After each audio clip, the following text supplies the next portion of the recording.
김광석 씨의 노래 중에 서른 즈음에란 곡이 있는데 이 노래의 앞부분 가사는 이러합니다. 또 하루 멀어져 간다. 내 뿜은 담배 연기처럼 작기만 한 내 기억 속에 무얼 채워 살고 있는지 점점 더 멀어져 간다. 머물러 있는 청춘인 줄 알았는데 비어가는 내 가슴 속엔 더 아무것도 찾을 수 없네. 우리는 불을 붙이면 타들어가는 초처럼 이 땅에 태어난 직후부터 각자 자신의 마지막을 향해 가고 있습니다. 2025년 12월 31일 수요일, 제 자신에게 묻고 싶습니다. 무얼 채워 살고 있는지. 여러분에게도 묻고 싶습니다. 무얼 채워 살고 계신지. 올 한 해도 믿는 사람으로 살아가느라 수고 많으셨습니다. 안녕하세요. 그 길을 걷는 교회 수요 묵상입니다. 오늘은 열왕기상 20장을 함께 묵상해 보겠습니다. 먼저 그 스토리입니다. 열왕기상 20장에는 엘리야는 등장하지 않고 이름을 알 수 없는 여러 예언자들이 등장합니다. 그리고 이 스토리에서 주된 역할을 하는 것은 아합 왕입니다. 시리아의 왕 벤 하닷이 전군을 소집합니다. 그는 기마병과 병거들을 이끌고 사마리아로 올라와 공격해 나갑니다. 벤 하닷은 아합 왕에게 사절을 보내 다음과 같은 전가를 전합니다. 나 벤 하닷이 말한다. 그대의 은과 금은 내 것이다. 그대의 아내와 아들들도 나의 것으로 삼는다. 아합 왕은 다음과 같은 답신을 보냈습니다. 왕께서 말씀하신 대로 소신뿐 아니라 소신에게 있는 모든 것이 왕의 것입니다. 이 말을 들은 벤 하닷은 한수를 더 떠 다음과 같은 전가를 다시 보냅니다. 내가 저번에 그대에게 사람을 보낸 것은 그대의 금은과 왕비들과 왕자들을 나에게 보내라는 것이었다.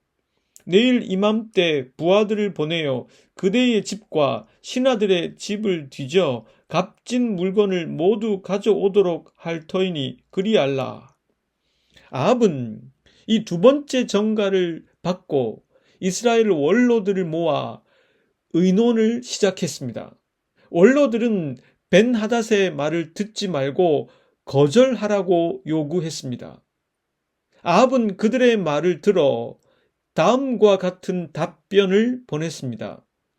당신의 처음 요구는 모두 들어주겠으나 두 번째의 요구는 거절합니다.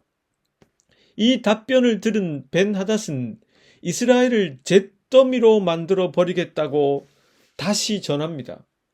아합은 이것에 대한 답변을 다음과 같이 전했습니다. 싸워보지도 않고 으스대며 갑옷을 벗지 말라. 이렇게 해서 벤 하닷은 사마리아 성을 공격하기 시작합니다. 그때 한 예언자가 아합 왕에게 와서 여호와의 말씀을 전합니다. 네가 보다시피 적군이 벌떼처럼 몰려오고 있다. 오늘 내가 그들을 너의 손에 붙이리니 너는 내가 오늘 여호와임을 알게 될 것이다. 이 말을 들은 아합은 묻습니다. 누구의 손으로 말씀입니까? 그러자 예언자가 답합니다. 지방 장관들의 부하 군인들을 내세워라. 아합이 다시 묻습니다. 누가 총지휘를 합니까? 그러자 예언자가 답합니다. 네가 하라. 그래서 모인 군사는 지방 장관들의 부하 군인이 232명, 그리고 이스라엘 전군은 7,000명이었습니다. 이스라엘 군대는 정오에 공격을 시작했는데 벤하닷과 지방 영주 32명은 막사에서 술에 골아 떨어져 있었습니다. 이스라엘 지방 장관들의 부하 군인들이 먼저 공격을 시작하니 벤하닷은 이들이 화친하려 오는 자들이든 아니면 전투병이든 다 사로잡아 오라 했습니다. 이스라엘 군은 지방 장관들의 부하 군인들이 앞장서고 그 뒤 정규군이 뒤따랐습니다. 이스라엘 군대는 적병을 닥치는 대로 죽였습니다. 패배한 시리아군은 이스라엘 군대에 쫓기는 신세가 되었고 벤하닷은 말에 올라 기마병과 함께 도망했습니다. 그 예언자가 다시 아합에게 말하길 새해가 되면 또다시 시리아군이 쳐들어올 것이니 마음을 든든히 하라고 합니다. 시리아로 돌아간 벤하닷은 이 전쟁을 다시 생각해 보면서 전략을 짭니다. 그들은 생각하기를 이스라엘의 신은 산에 있는 신이기 때문에 자신들이 패배했다고 생각합니다. 그러니 평지에서 싸우면 자신들이 유리할 것이라고 판단합니다. 이렇게 판단한 그들은 다음 해 벤하닷의 총동원령에 따라 더 많은 병사와 병마, 병거를 보충하여 또다시 이스라엘을 공격합니다. 이스라엘 군대도 총동원되어 싸우러 나갔는데 이때 하나님의 사람이 아합 왕에게 와서 이렇게 말합니다. 여호와께서 말씀하십니다. 시리아인들은 여호와가 산의 신이고 평지의 신이 아니라고 한다. 내가 이제 저 대군을 너의 손에 붙이리니 너는 내가 바로 여호와임을 알게 되리라. 7일 동안 대치하다가 1회째 되는 날 전투가 있었는데 그날 하루 동안에 이스라엘 군대가 죽인 적군의 숫자가 무려 10만 명이었습니다. 적의 패장병들은 아벡성으로 후퇴하였는데 그때 성벽이 무너져 이 중 2만 7천 명이 깔려 죽고 말았습니다. 벤하닷은 도망하여 성체 안 골방으로 숨어 들어갔습니다. 그때 벤하닷의 신하들은 이스라엘의 왕들은 신의를 잘 지킨다고 알려져 있으니 우리가 굵은 베옷을 허리에 걸치고 머리에 새끼줄을 감고 이스라엘 왕 앞에 나가면 혹시 아합 왕이 임금님을 살려줄지 모른다고 간언했습니다. 이 계획대로 하여 아합 왕에게 간청하니 아합이 이렇게 말합니다. 그가 죽지 않고 살아있단 말이냐? 그는 내 의형제다. 이 말을 듣고 일이 잘 되어 간다는 것을 알아챈 벤하닷은 이렇게 말하고 나옵니다. 네, 벤하닷은 대왕의 의형제입니다. 벤하닷은 이때를 틈타 계약의 조건들을 얘기합니다. 자신의 목숨을 살려준 아합 왕에게 자신의 아버지가 아합의 아버지에게서 빼앗은 모든 성읍들을 돌려주겠다고 했으며 벤하닷의 아버지가 사마리아의 무역시장을 열었듯이 아합이 다마스커스의 무역시장을 열도록 하겠다는 것입니다. 이러한 조건으로 조약을 맺은 후에 아합은 벤하닷을 풀어주었습니다. 이 일 후 예언자 무리 가운데 한 예언자가 여호와의 명령을 받고서 동료에게 자기를 때리라고 말합니다. 허나 그 동료가 거절했습니다. 너는 주님의 말씀에 순종하지 않았으니 사자가 너를 죽일 것이다 했습니다. 실제로 그 예언자는 사자에게 죽고 말았습니다. 그 예언자가 또 다른 예언자에게 자신을 때려달라고 부탁합니다. 그 예언자는 이번에는 그 말에 응해주어 상처를 입혔습니다. 그 예언자는 붕대로 눈을 감고 위장하고선 길목에서 왕을 만나 이렇게 말합니다. 임금님의 종인 제가 전쟁터로 갔습니다. 그런데 어떤 사람이 저에게 포로 한 명을 데리고 와선 그 사람을 잘 감시하라 했습니다. 포로가 도망을 하면 제가 대신 죽든지 아니하면 은 한 달란트를 물어내야 한다고 했습니다. 그런데 그만 소인이 이 일 저 일 보는 동안에 그 포로가 도망가고 말았습니다. 그 말을 들은 아합은 이렇게 말합니다. 네가 받아들인 것이니 벌금을 물어야 한다. 그 예언자는 그때서야 이렇게 말합니다. 주님께서 이렇게 말씀하십니다. 내가 멸망시키기로 작정한 사람을 네가 직접 놓아 주었으니 너는 그 목숨을 대신하여서 죽게 될 것이고 네 백성은 그의 백성을 대신하여서 멸망할 것이다.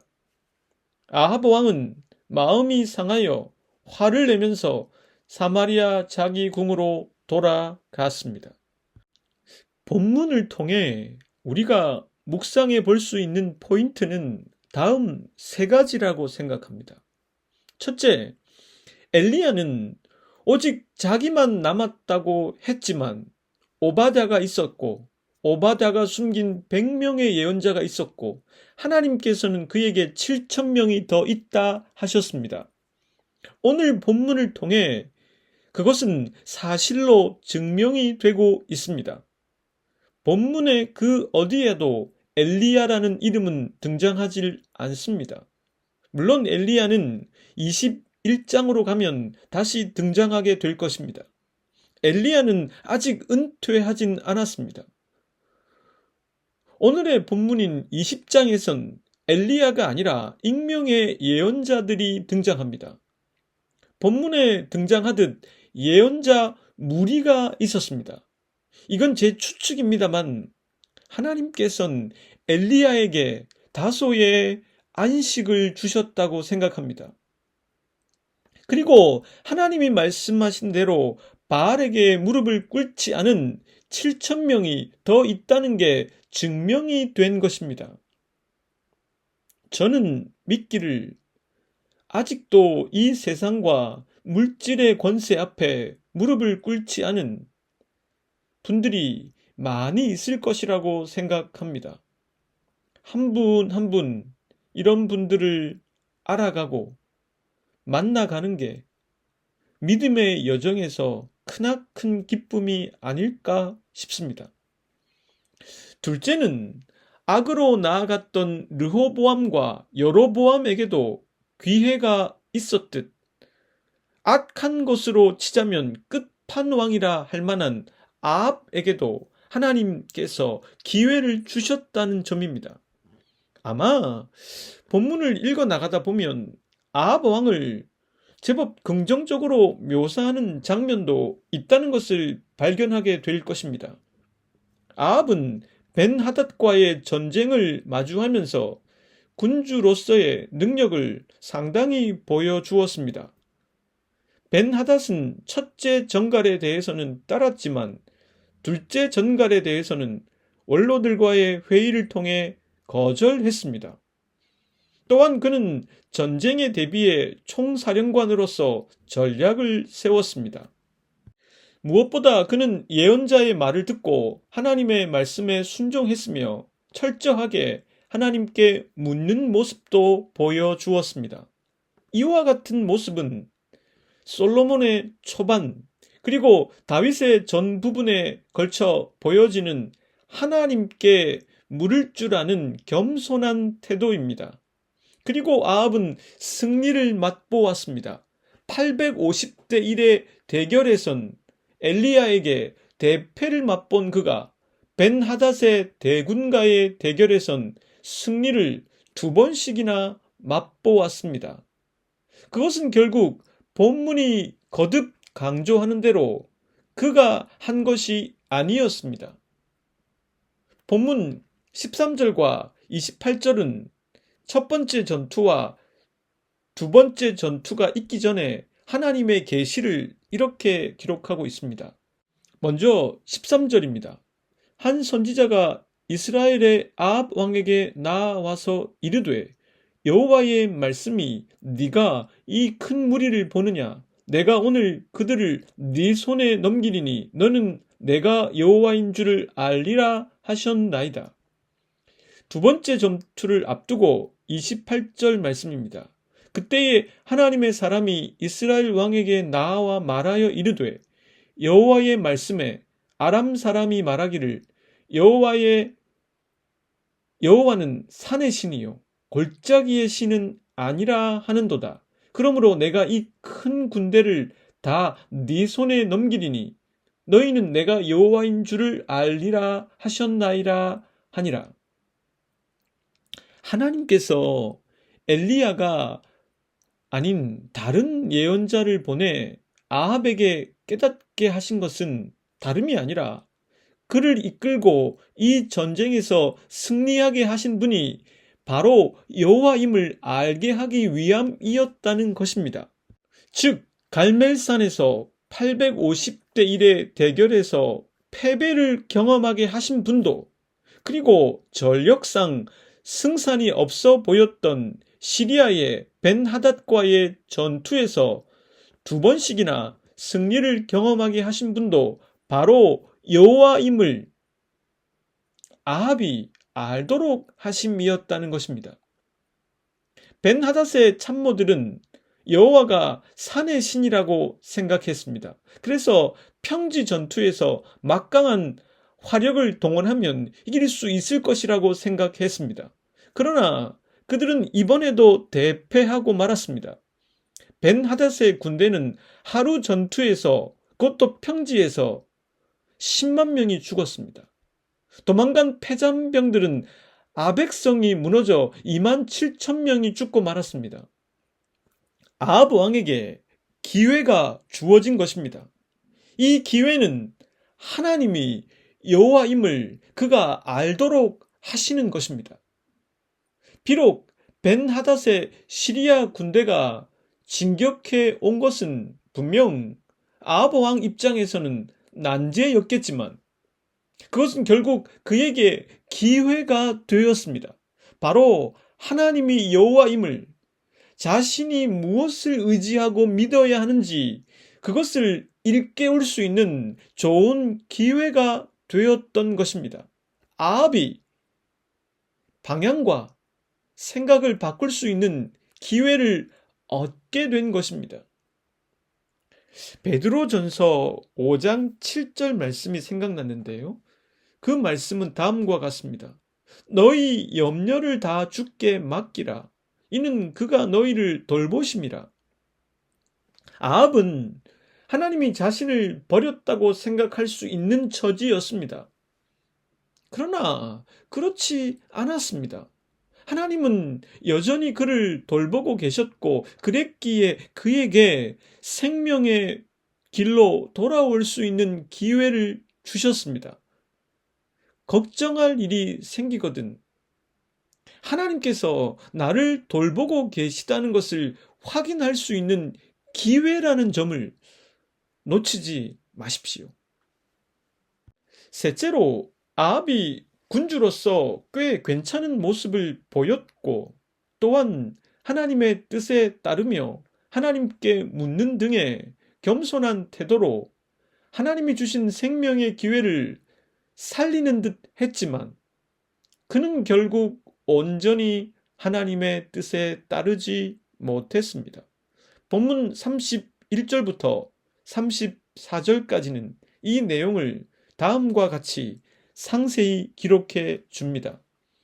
그의 신하들이 그에게 말하되 우리가 들은즉 이스라엘의 집의 왕들은 인자한 왕이라 하니 만일 우리가 굵은 배로 허리를 동이고 테두리를 머리에 쓰고 이스라엘 왕에게로 나아가면 그가 혹시 왕의 생명을 살리리이다 하고 그들이 굵은 배로 허리를 동이고 테두리를 머리에 쓰고 이스라엘의 왕에게 이르되 왕의 종 벤하닷이 청하기를 내 생명을 살려 주옵소서 하더이다.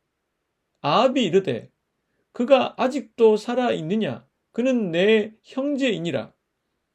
그 사람들이 좋은 징조로 여기고 그 말을 얼른 받아 대답하여 이르되 벤하닷은 왕의 형제니이다. 왕이 이르되 너희는 가서 그를 인도하여 오라. 벤하닷이 이에 왕에게 나아오니 왕이 그를 병거에 올린지라. 벤하닷이 왕께 아라되 내 아버지께서 당신의 아버지에게 빼앗은 모든 성읍을 내가 돌려보내리이다. 또 내 아버지께서 사마리아에서 만든 것 같이 당신도 다메섹에서 당신을 위하여 거리를 만드소서. 아합이 이르되 내가 이 조약으로 인해 당신을 놓으리라 하고 이에 더불어 조약을 맺고 그를 놓았더라. 누군가는 이 장면을 보면서 아합이 군주로서 아량과 도량이 있는 사람이라고 생각할지도 모르겠습니다. 그러나 판단의 중요한 기준은 사람들이 생각하는 것이 아닙니다. 중요한 기준은 바로 하나님의 말씀입니다. 신명기 20장 16절에서 18절까지 말씀입니다. 오직 네 하나님 여호와께서 네게 기업으로 주시는 이 민족들의 성읍에서는 호흡이 있는 자를 하나도 살리지 말지니 곧 헷 족속과 아모리 족속과 가나안 족속과 브리스 족속과 히위 족속과 여부스 족속을 네가 진멸하되 네 하나님 여호와께서 네게 명령하신 대로 하라. 이는 그들이 그 신들에게 행하는 모든 가증한 일을 너희에게 가르쳐 본받게 하여 너희가 너희의 하나님 여호와께 범죄하게 할까 함이니라. 이것은 하나님의 군대의 전쟁법을 기록해 둔 것입니다. 이스라엘 군대는 적국의 전리품을 하나님께 바쳐야 했습니다. 신학자들은 이 장면에서 아합이 승리를 그르치고 말았다고 표현합니다. 아합은 분명 이 전쟁이 자신의 전략이나 이스라엘 군대의 화력으로 이긴 전쟁이 아님을 알 수밖에 없는 입장이었습니다. 전력도 게임이 되지 않는 전쟁이었으며 미리 하나님께서 보낸 예언자를 통해 승리를 확인받은 상황에서 승리한 전쟁이었기 때문입니다. 또한 전쟁의 결과 속에서 성이 무너져 패잔병들이 죽고 마는 것을 보는 아합이 어찌 하나님을 경험하지 않았다고 말할 수 있겠습니까? 그럴 가능성이 얼마나 된다고? 그러나 아합은 벤하닷과 거래를 함으로 하나님의 법을 위반하고 말았습니다. 하나님께서는 다시 예언자를 보내 마치 나단을 통해 다윗을 깨닫게 하시듯 그렇게 아합의 잘못을 지적하셨습니다. 하나님께서는 이 말씀을 통해 우리들에게 이런 메시지를 주고 계시는 듯합니다. 아합이 나름대로 주어진 상황 속에서 최선이라고 판단했던 그 행위가 하나님의 율법에 비추어 보면 용인될 수 없는 행위였던 것처럼 우리가 가진 상식, 일상의 흐름, 그리고 주어진 상황에 따른 반응이라고 생각되는 우리의 행위를 다시 한번 하나님의 말씀 앞에 비추어 보아야 한다는 것입니다. 표면적인 차원에서 용납이 될 만한 행위라 하더라도 또 주변의 사람들이 합당한 것이라고 평가한다 하더라도 하나님과 하나님의 말씀 앞에서 한 번 더 점검해보는 검산 작업이 필요하다는 것입니다. 그러한 검산 작업이 부재하거나 결여된 곳에서 우리는 외적으로 잘하고 있다는 그러한 스스로의 생각 속에 하나님의 뜻을 배반할 수도 있다는 점을 잊지 말아야 할 것입니다. 사랑하는 형제 자매 여러분, 다시 한번 말씀드리고 싶습니다. 올 한 해 수고 많으셨습니다. 그리고 새해 인사도 전하고 싶습니다. 새해 하나님 주시는 새로운 복도 많이 받으시고 이미 하나님께서 우리에게 주신 복은 더욱더 잘 누리시길 바랍니다. 기도하겠습니다. 하나님, 2025년 수요 묵상을 통해 저희를 점검해보고 말씀으로 검산 작업을 해볼 수 있게 해주셔서 감사드립니다. 아합에게도 또다시 기회를 주시는 하나님, 그 사랑과 은혜를 받고 있는 저희가 새로운 한 해에도 더욱 사람들의 기준, 세상의 기준만이 아니라 하나님의 기준으로 한 번 더 생각해보고 점검해보고 검산 작업을 해볼 수 있도록 도우소서. 그래서 하나님이 주실 복을 우리가 잘 누릴 수 있게 하옵소서. 예수 그리스도의 이름으로 기도드립니다.